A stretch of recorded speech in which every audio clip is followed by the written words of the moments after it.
Olá, meus irmãos em Cristo, amigos da doutrina espírita. Mais uma vez estou aqui para conversar com vocês e agradecer por vocês permitirem que eu faça parte de suas vidas. Vamos dar início, cerrando os nossos olhos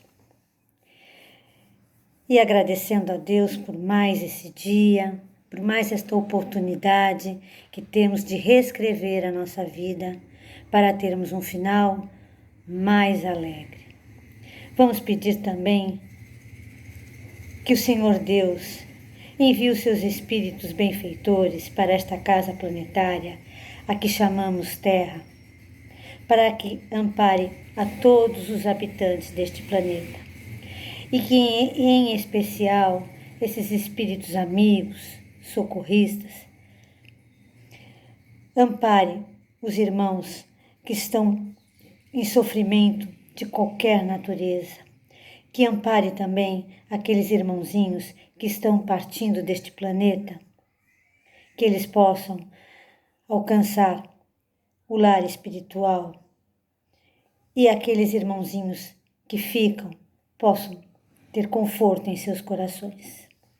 Que assim seja, graças a Deus e graças aos ensinamentos do irmão e mestre Jesus.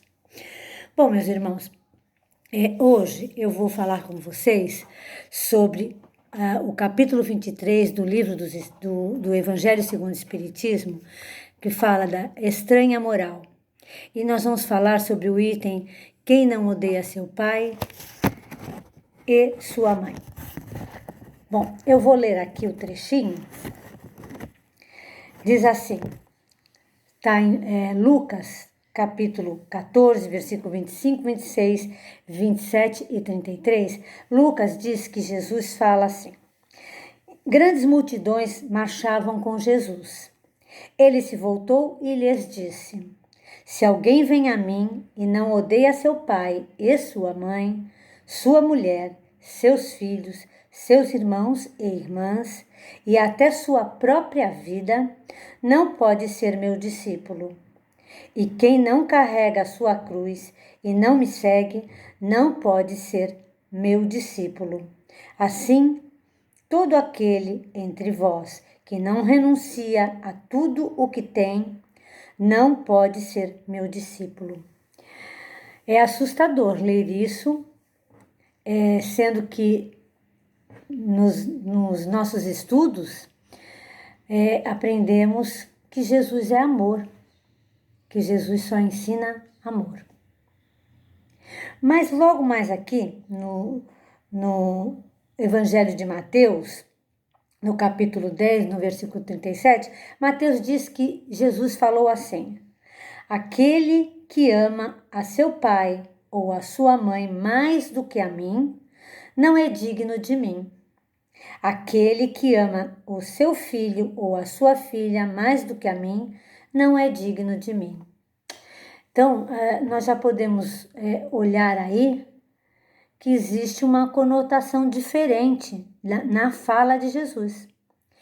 Que pelo Evangelho de Mateus, Jesus já não odeia, já não pede para odiar. Jesus já pede que ame menos. Conhecendo os ensinamentos de Jesus através dos nossos estudos, podemos perceber que Jesus não veio perturbar o seio familiar. Jesus, muito pelo contrário, ele veio unir as pessoas, unir através do amor, né? Então fica estranho para a gente ler essas palavras que foram ditas por Jesus. Então, nós não podemos aceitar que isso seja uma verdade, né? Então, o que acontece? Na nossa visão que temos, que podemos acreditar que essa fala dele não foi, o escrito desta fala não foi traduzido no seu real pensamento. Porque Jesus, ele nos ensinou o maior mandamento. Ele resumiu todos os mandamentos num só. quando ele diz assim: amar a Deus sobre todas as coisas e ao teu próximo como a si mesmo. Quando ele diz assim, amar a Deus sobre todas as coisas, ele está falando para amar a Deus sobre todas as coisas e não amar a Deus sobre todas as pessoas. E aí quando ele diz assim, ama teu próximo como a si mesmo, ele está querendo te dizer que é para você amar o teu próximo como você quer ser amado. Então você tem que amar o teu próximo, desejar a ele e fazer a ele aquilo que você gostaria que fizessem a você. E você tem que amar a Deus sobre todas as coisas do mundo, sobre a matéria. É isso que Jesus nos pede, né? Então, o que podemos entender é que a língua hebraica, ela era muito pobre. Ela tinha pouco vocabulário, né? Então, as palavras, elas às vezes, elas queriam dizer várias coisas, de vários contextos. E esses escritos, eles vieram muito tempo depois da morte de Jesus. Então foi alguém que viveu com Jesus, que falou, aí outro escreveu e assim foi indo. E o que acontece também é que esses escritos, eles passaram de uma língua para outra. Então foi se perdendo o sentido. A palavra ódio, como temos ela hoje, no nosso entendimento, naquela época, não tinha esse entendimento. Aquela palavra não queria dizer isso que nós estamos entendendo hoje. Então, nós temos que tomar muito cuidado quando lemos alguma coisa. Em primeiro lugar, nós temos que levar em conta os costumes da época, o caráter daquele povo, porque tudo isso influencia na linguagem. E aí nós precisamos tomar conhecimento disso, estudar sobre isso, para que a gente não corra o risco de se enganar com esses valores de certas expressões, para a gente não se enganar com os fatos. Não trazer para a nossa realidade uma coisa que era lá do passado, de povos ainda mais primitivos, né? Então, nós temos que levar, sim, em conta, mas é o caráter de Jesus. Nós temos que ver que Jesus jamais ele iria pedir para você odiar alguém para segui-lo, né? Porque ódio não faz parte dos ensinamentos do Cristo. Ódio não fazia parte dele. Então, neste texto a gente tem que compreender o seguinte, que Jesus ele não pede para você abandonar ninguém. Ele pede sim para que você abandone as suas raízes de vícios, para você abandonar aquelas crenças que amedrontam, para você abandonar as coisas do mundo que não te trazem prosperidade espiritual. Jesus, ele nos pede sim para deixar de esperar que as pessoas tenham uma vivência pura. Ele pede que eu seja pura. Ele pede que você seja puro. Para quê? Para que com a gente, sendo puro, a gente possa oferecer o nosso melhor para as outras pessoas.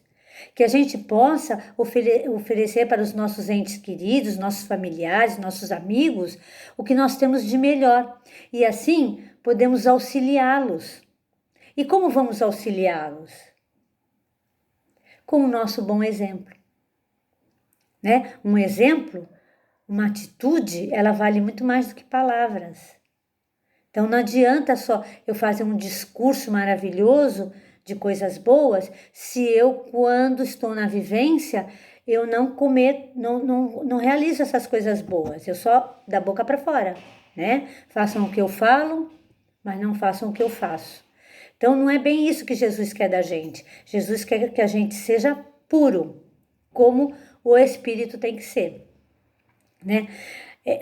Jesus ele nos pede para amarmos muito mais as coisas de Deus do que as coisas do mundo. Amar muito mais o nosso lado divino do que o nosso lado sombrio, porque todos nós temos o nosso lado sombrio. Nós ainda somos egoístas, nós ainda somos vaidosos, ainda somos maledicentes. Tudo isso é o lado sombrio que não faz parte do espírito puro, faz parte da matéria, né? Então, Jesus, com isso, ele pede para que a gente conheça o interior do pai, o interior da mãe, o interior da esposa, do filho, do irmão, o interior de todos.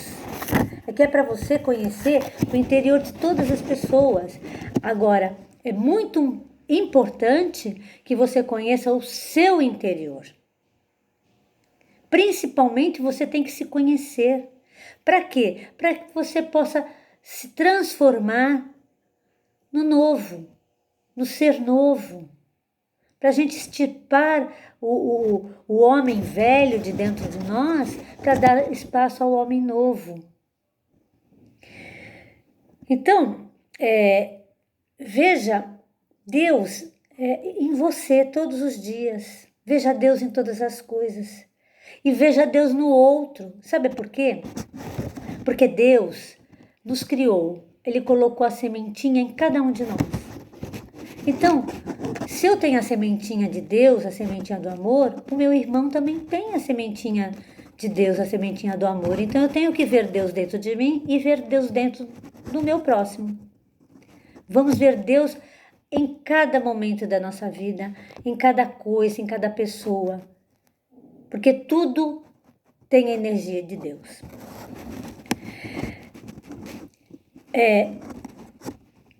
Você tem que alimentar os ensinamentos do Cristo dentro de você.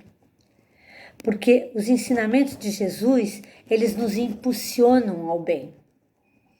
O nosso Cristo interior são os ensinamentos de Jesus. E eles vão nos levar ao caminho do bem. É necessário que você preste muita atenção em seus pensamentos, em seus sentimentos, para que você diminua o ego. O ego é o teu lado inferior. Você diminuindo o ego, você vai dar passagem ao teu eu divino. Então você não tem que deixar o ego no comando, você tem que estar no comando. Sabe por quê? Porque você é espírito. E espírito é coisa pura.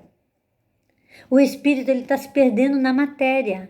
E aí ele faz o quê? Ele deixa aquele lado matéria falar, que é o ego. Então nós temos que calar esse ego e deixar o nosso eu falar, a parte divina falar, né? E deixar Cristo crescer dentro de nós. Naquela época, Jesus estava pedindo ao povo que ele se desprendesse das coisas terrenas. E com os ensinamentos dele, nós continuamos percebendo que Jesus continua nos pedindo para que a gente nos desprendamos das coisas materiais, que a gente deixemos esses valores terrenos de lado e vamos em busca dos valores sublimes. Porque só nos valores sublimes é que poderemos viver o nosso melhor. E vivendo o nosso melhor, nós vamos poder nos doar ao próximo e ao meio que a gente está habitando. Então, meus irmãos, eu vejo assim, quando Jesus fala assim, deixa teu pai, o pai quer dizer o poder. Essa é a minha visão. Então, para você deixar o poder. Quando ele fala a mãe é o apego. Eu vejo assim, né? Porque eu sou mãe, eu sou super apegada nos meus filhos. Então, eu vejo assim, deixa o apego de lado. Quando ele fala assim, deixe sua esposa, e aqui eu completo com o esposo, porque eles lá não falam do esposo, né? Porque eles são... O homem tinha o poder de tudo. Mas para a gente deixar a esposa, o esposo, é para a gente deixar aquelas paixões da terra, para a gente se desprender dessas paixões. Quando ele diz que é para a gente deixar os filhos, é que é para a gente deixar as pessoas livres para elas escolherem e aceitar as escolhas delas. Olha, gente, isso tudo é minha opinião, tá? E quando ele diz assim, deixe seus irmãos, é porque para deixar todos, cada um tomar o seu caminho, né? Que a gente não pode se preocupar em querer transformar o outro. A gente tem que se transformar e ser o exemplo, porque sempre vamos ser exemplo para alguém. Porque tem sempre alguém que está olhando a gente, alguém que gosta da gente, que admira o que a gente faz, o que a gente fala. Então nós temos que nos preocupar com isso, porque estaremos sendo exemplos para outros. Então, Jesus jamais pediu para a gente odiar. Jesus jamais pediu para que a gente deixasse de amar as pessoas para amar mais Ele, muito pelo contrário, porque Jesus se punha igualmente perante a todos. Jesus dizia que sábio era o Pai, não Ele. E é isso que nós precisamos, né, meus irmãos? Compreender tudo o que a gente lê. Então, não vamos nos apavorar com coisas do Evangelho que mostram um Jesus diferente. Porque nós temos o Evangelho, o Velho Testamento, onde pregava um Deus carrasco, um Deus vingativo, e a gente sabe que Deus não é assim. Deus nos dá o livre-arbítrio, nos dá a oportunidade de fazermos as nossas escolhas. Ele não interfere, ele aguarda pacientemente. Assim é Jesus. Jesus é nosso amigo, nosso irmão maior, nosso mestre, e ele simplesmente veio ensinar a nós o que é o amor. Bom, vamos encerrando. E eu espero que levemos essa reflexão para os nossos dias, né? De que Deus é amor, que Jesus veio nos ensinar a arte de amar e que nós temos a maior capacidade de amar. Então vamos cerrando os nossos olhos e agradecendo a Deus este momento, agradecendo a Deus a oportunidade que temos de estudo, a oportunidade que temos para compreender as palavras que estão nas Escrituras, e que possamos, dia a dia, praticar os ensinamentos de Jesus. Que possamos ser pessoas em paz e sempre promovendo a paz. Que assim seja, graças a Deus e graças aos ensinamentos de Jesus.